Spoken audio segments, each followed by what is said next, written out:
Monsieur le Président, cher Volodymyr, Mesdames et Messieurs, en vos grades et qualités, je suis très heureux d'accueillir aujourd'hui à Paris le président Volodymyr Zelensky pour la 12e fois depuis le début de la guerre d'agression lancée par la Russie contre votre pays. La France, sur tous les théâtres, se veut un partenaire fiable, loyal, qui tient ses engagements. Tenons nos engagements vis-à-vis de l'Ukraine. J'y reviendrai évidemment dans un instant, mais permettez-moi de commencer cette conférence de presse en évoquant les engagements que nous tenons au Moyen-Orient, en protection de nos intérêts, de nos compatriotes et en soutien de nos alliés. Au nom de la Nation, je veux m'incliner aujourd'hui avec respect devant la mémoire de l'adjudant-chef Arnaud Frion du 7e bataillon des chasseurs alpins de Vars. Il est mort pour la France cette nuit, lors d'une attaque lancée à proximité de Erbil. Et je veux aussi adresser tout mon soutien à nos militaires blessés et évidemment à l'ensemble des familles et des frères d'armes.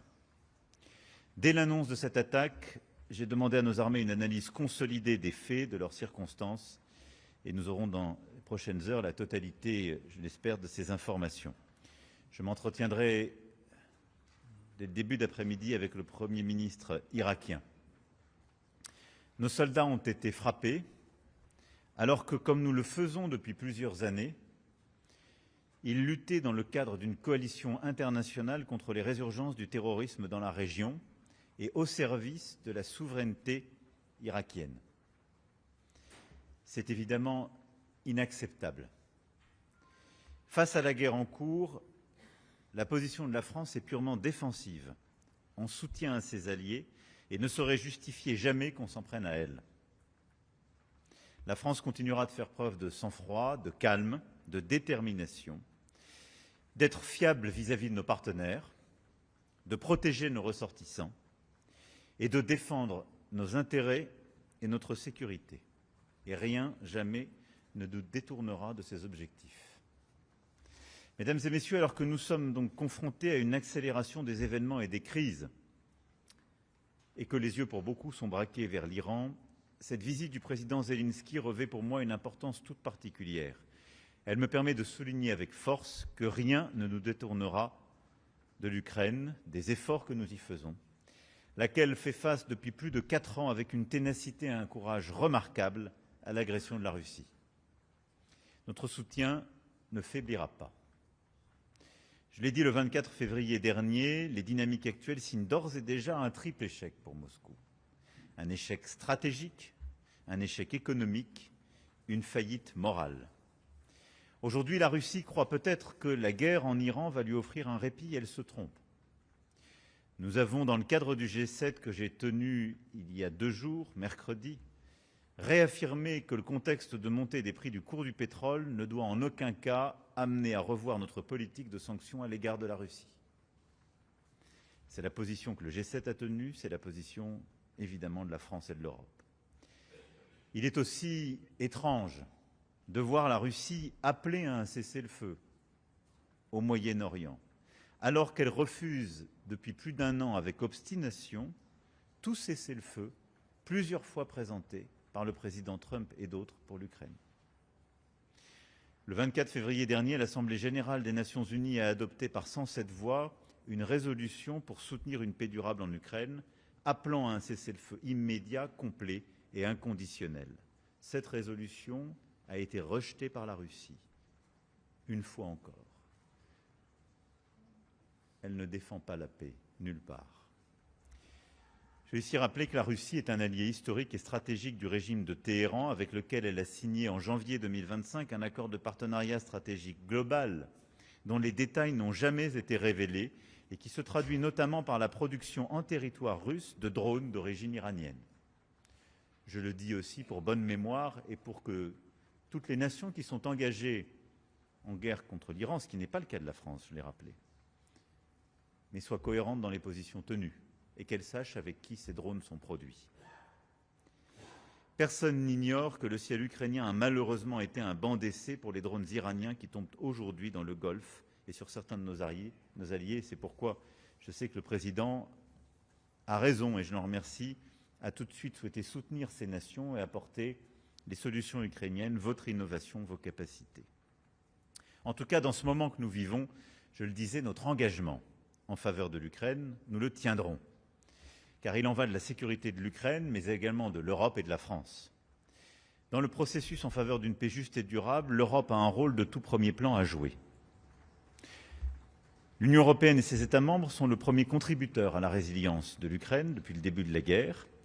Nous avons aussi décidé en décembre dernier d'un prêt de 90 milliards d'euros. Cet engagement sera tenu. Et je le dis ici avec force et clarté, si des désaccords s'expriment, c'est le devoir de chaque nation de tenir les promesses qui sont faites et les engagements politiques qui ont été pris par tous en décembre dernier. Le soutien que nous apportons, c'est aussi celui à travers la coalition des volontaires que nous avons lancée il y a maintenant un peu plus d'un an avec le Royaume-Uni, qui contribuera aux garanties de sécurité de l'Ukraine, aux côtés de nos partenaires des États-Unis d'Amérique, qui sont le pilier indispensable d'une paix juste et durable. Nous l'avons démontré le 6 janvier dernier, la planification est maintenant achevée et nous sommes prêts. Notre soutien s'incarne également dans notre appui à l'Ukraine pour avancer vers son destin européen, chemin vers l'adhésion exigeant qui implique des efforts et des réformes que vous conduisez. Et beaucoup a déjà été fait de manière impressionnante. L'Ukraine mérite d'ouvrir le premier bloc de chapitres de négociation et je n'ai de doute que nous y parviendrons, malgré les obstacles artificiels qui ont surgi. Et nous accompagnerons ce chemin. Je veux également citer notre coopération dans le domaine énergétique. La France restera pleinement mobilisée, notamment dans le cadre de notre présidence du G7, pour bâtir dès à présent une véritable stratégie énergétique de résistance. Nous avons, depuis janvier, livré beaucoup d'équipements. Nous avons coordonné dans le G7 une position, là aussi, efficace. Aux côtés de tout cela, il y a évidemment le soutien militaire que nous continuerons d'avoir. Nous avons une longue discussion avec le président et son équipe, et je veux dire ici notre détermination de continuer à fournir tous les équipements pour permettre à l'Ukraine de mener sa guerre de résistance légitime et pour lui permettre de se défendre. Et donc nous allons accélérer sur certaines capacités et continuer d'innover aussi pour que la production soit plus rapide. Notre détermination est aussi complète à accroître la pression sur la Russie pour l'amener à s'asseoir de bonne foi à la table des négociations. Beaucoup a été fait avec les sanctions, je l'ai évoqué, et nous continuerons et nous préparons le 20e paquet de sanctions. Et nous continuons les efforts contre toutes les formes de détournement et nous continuons aussi les efforts pour lutter contre la flotte fantôme qui, comme vous le savez, alimente l'effort de guerre russe. Nous avons eu des résultats très probants ces dernières semaines, avec des opérations en propre, l'opération que nous avons menée avec la Belgique. Nous avons engagé plusieurs autres nations qui ont conduit aussi des opérations déterminantes. Nous poursuivrons cet effort.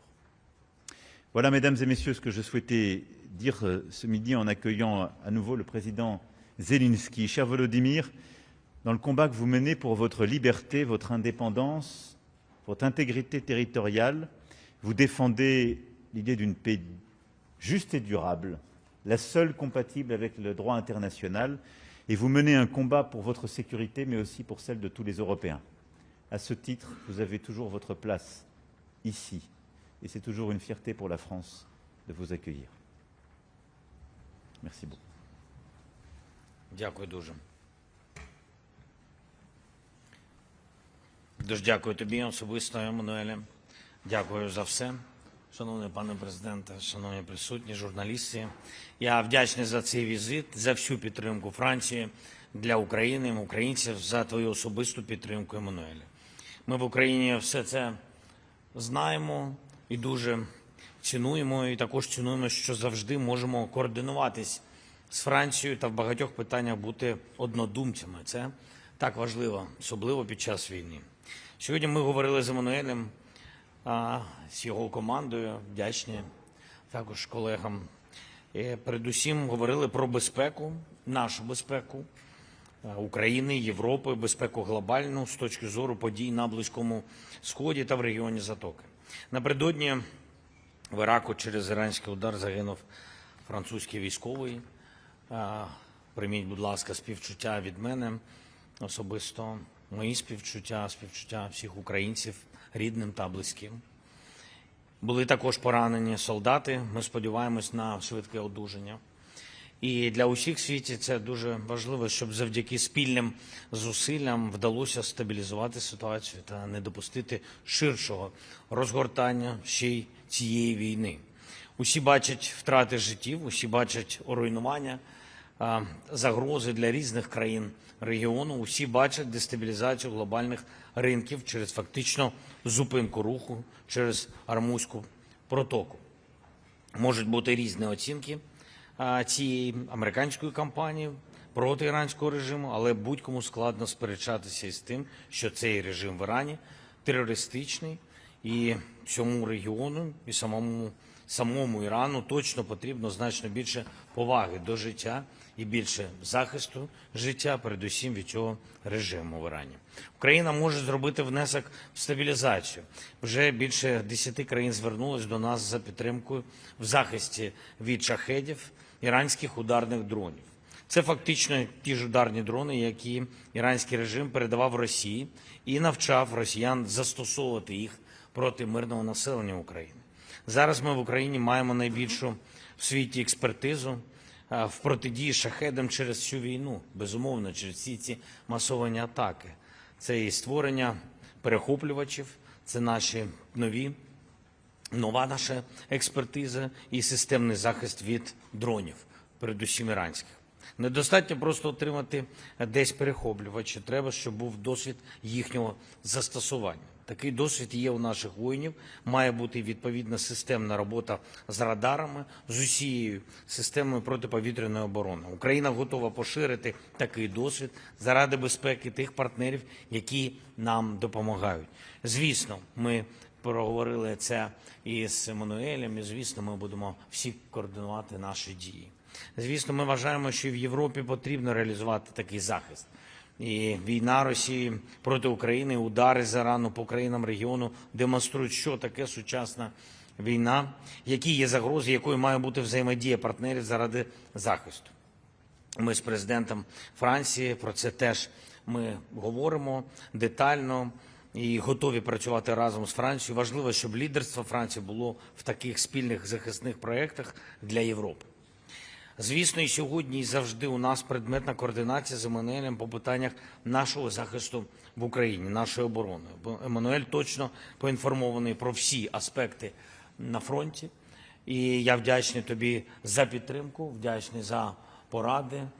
І сьогодні ми значну увагу і щойно в розширеному форматі з нашими командами і в розмові вдвох, яка буде трішки пізніше, після прес-конференції, ми приділяємо спільному оборонному виробництву.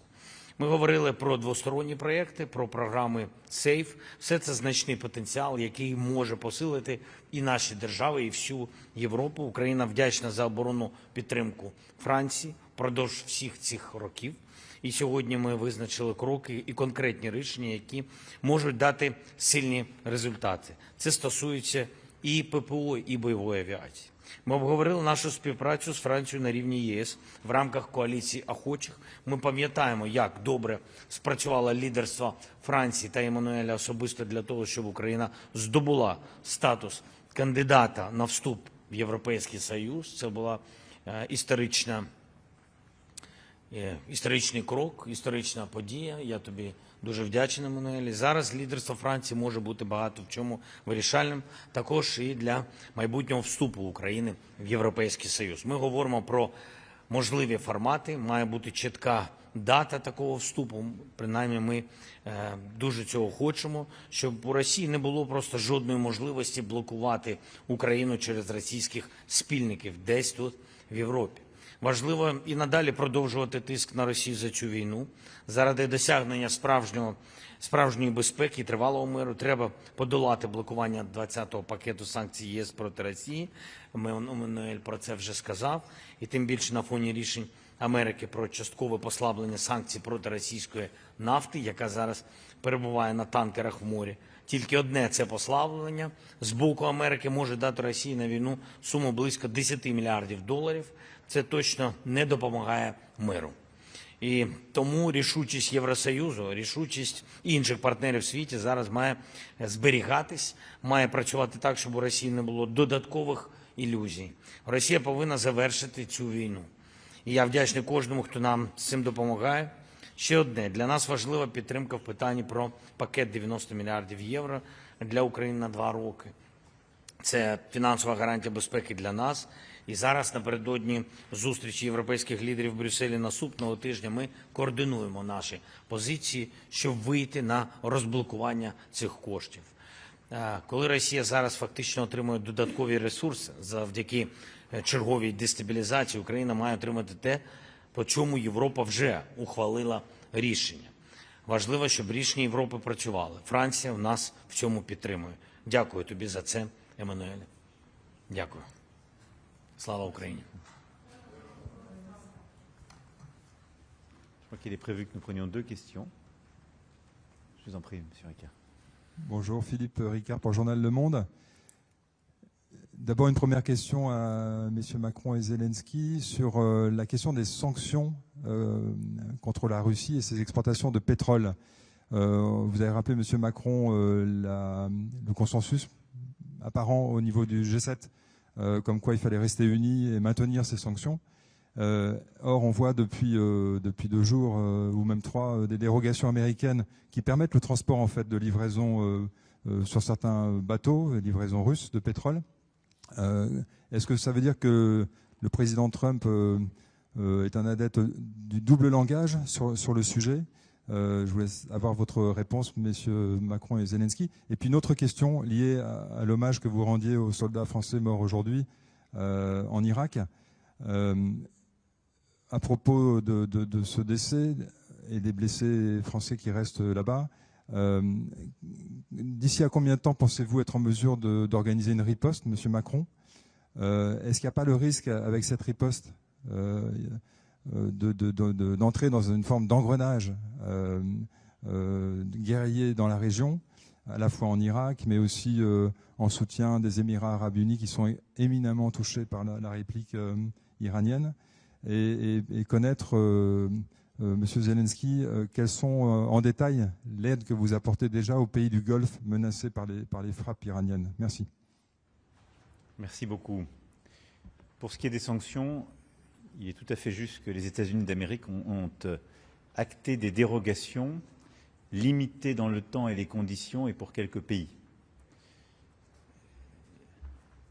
Le ministre de l'économie, des finances, le secrétaire d'État au Trésor américain s'est exprimé pour lui-même rappeler le cadre très limité de ces exceptions et leur impact réduit, et rappeler que les sanctions demeuraient.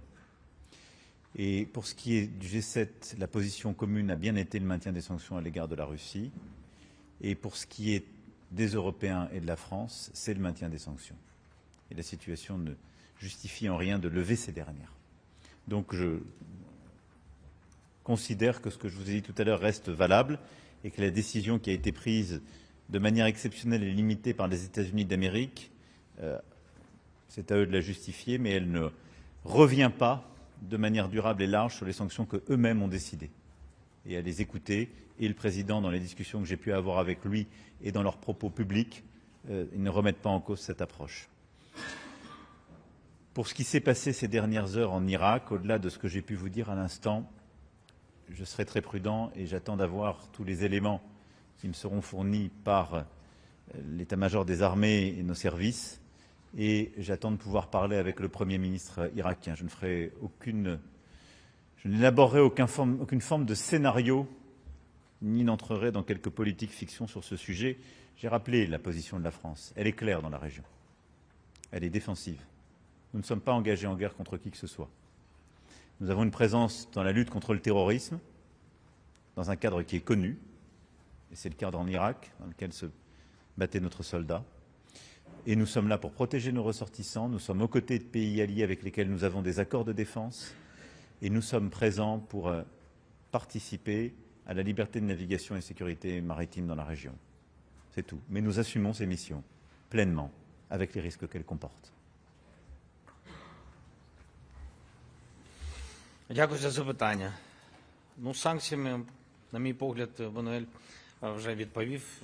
Я вважаю, що зняття санкцій призведе до, в будь-якому випадку, до посилення позиції Росії. Вона втрачає гроші від енергоресурсів, від продажу на зброю, і все це потім летить проти нас. А логіку ми чуємо сигнали, що це для того, щоб стабілізувати ситуацію, але, на мій погляд, логіка є зовсім інша, в тому, що витрачає Росія ці гроші на зброю, на дрони, передусім, які масово б'ють по українцям. І, як ми вже бачимо, по доповіді розвідок, ці самі дрони застосуються і проти сусідів Ірану, країн Близького Сходу, а також проти європейців, американців, чия присутність на тих чи інших базах там є. Тому в кінці кінців знімати санкції, щоб потім на тебе прилітало більше дронів, на мій погляд, це не є правильним рішенням. Що стосується, чим ми допомагаємо, до нас звернулися країни Близького Сходу, щоб ми поділилися експертизою збиття масових застосувань іранських дронів, іранських шахідів. Як я вже тільки що сказав, це та сама зброя, яка сьогодні є на Близькому Сході проти цивільного населення. Тому експертні групи ми в 3 країни вже відправили. Готові допомагати. Вітаю. 1+1 Україна, телеканал. У мене запитання до пана Макрона. Пане Макроне, напередодні ваші радники заявили, що Франція готова відокремити питання кредиту від ситуації довкола нафтопроводу «Дружба». І нагадаю, що ці домовленості були досягнені у грудні на Європейській Раді. Якщо, зрештою, питання з нафтопроводом, якщо транзит не відновиться, то чи є якийсь план Б, якийсь вихід, як вийти з цього глухого кота і допомогти з кредитом Україні?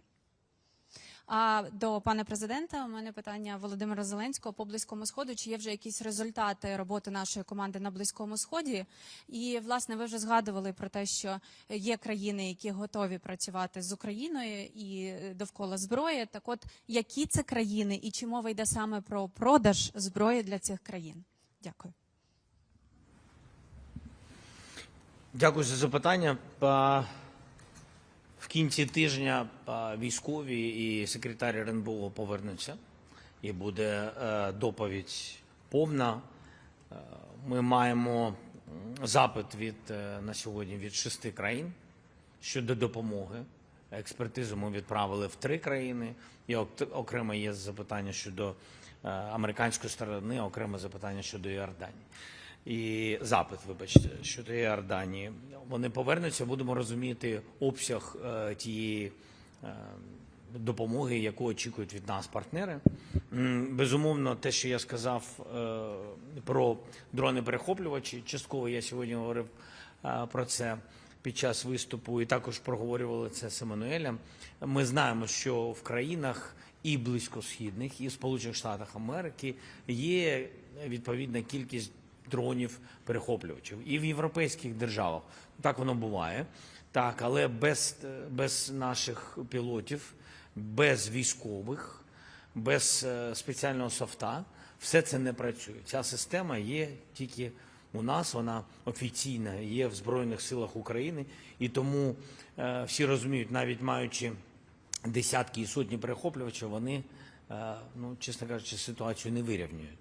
Це системний захист. Саме експерти в системному захисті, профі в ППО, застосування малої ППО, саме вони і полетіли в ці країни Близького Сходу.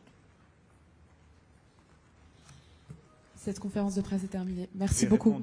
Je vais répondre à la question qui m'a été posée par Madame la journaliste. Ce qui s'est passé à Druzhba, nous en avons parlé avec le président, j'en ai pu en parler un peu plus tôt cette semaine avec Madame la Première ministre qui était en France pour le sommet nucléaire.